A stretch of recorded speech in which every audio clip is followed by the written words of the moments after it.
মহরম শব্দের অর্থ সম্মানিত। ইসলামের ইতিহাসে এই মাসের সঙ্গে অনেক স্মৃতি জড়িয়ে আছে। এসব স্মৃতির সম্মানার্থে এই মাসকে মহরম বা সম্মানিত বলে আখ্যায়িত করা হচ্ছে।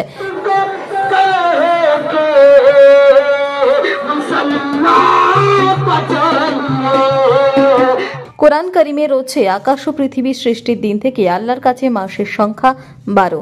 এর মধ্যে 4টি মাস সম্মানিত। হাদিসে মহরমকে সেহরুল্লাহ বা আল্লাহর মাস বলা হচ্ছে।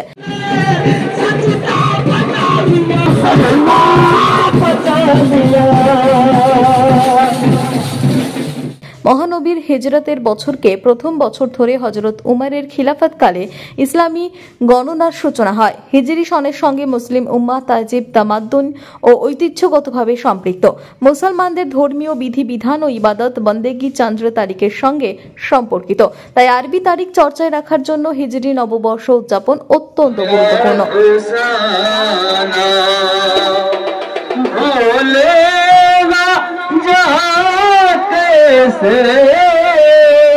হিজরি নববর্ষ উদযাপন প্রিয় নবীজির হিজরতের বিরহ বিচ্ছেদ যন্ত্রণাকে স্মরণ করিয়ে দেয়, নবী প্রেমে উজ্জীবিত করে। আল্লাহ তাআলা এদিনে আদমকে সৃষ্টি করেছেন।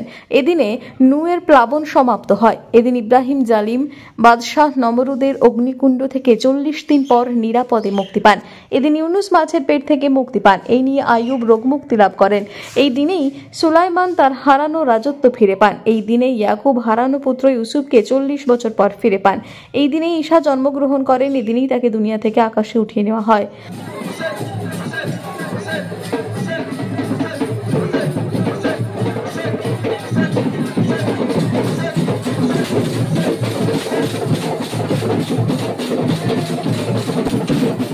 আশুরার দিনে আরো বহু ঐতিহাসিক ঘটনা ঘটেছিল। তথাকথিত শিক্ষিত ধর্মপ্রাণ মুসলিমগণ নামাজ পাঠ, কোরআন পাঠ, দরিদ্র অসহায়দের দান দক্ষিণার মধ্য দিয়ে নীরব শ্রদ্ধা পালন করে থাকেন। অন্যরা এদিন তাজিয়া বের করে থাকেন।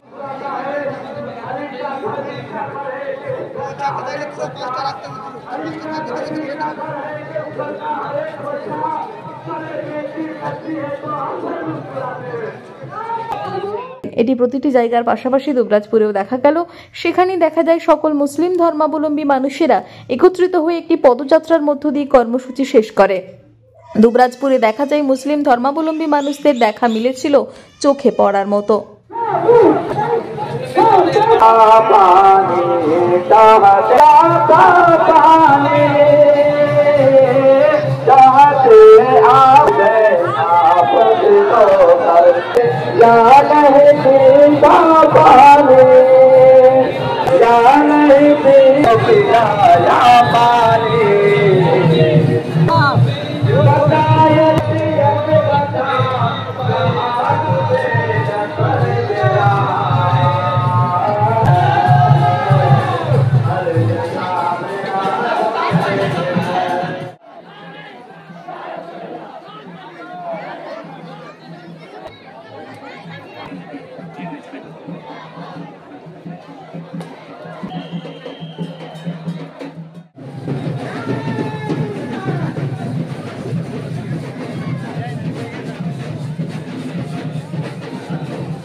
যাওয়ার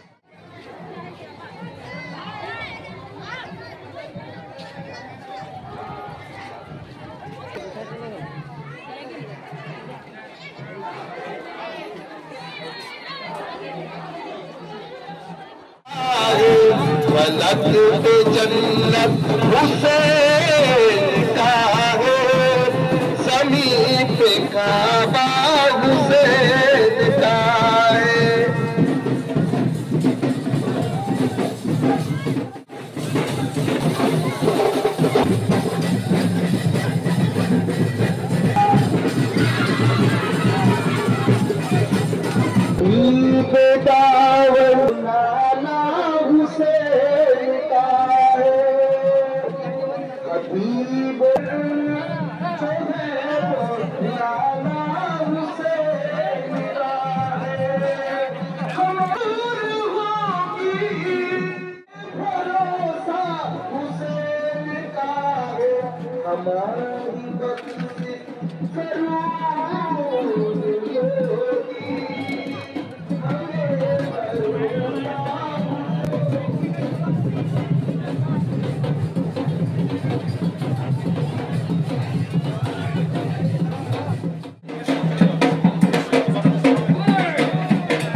পেরিং যাক তারপর যাবে থাকো।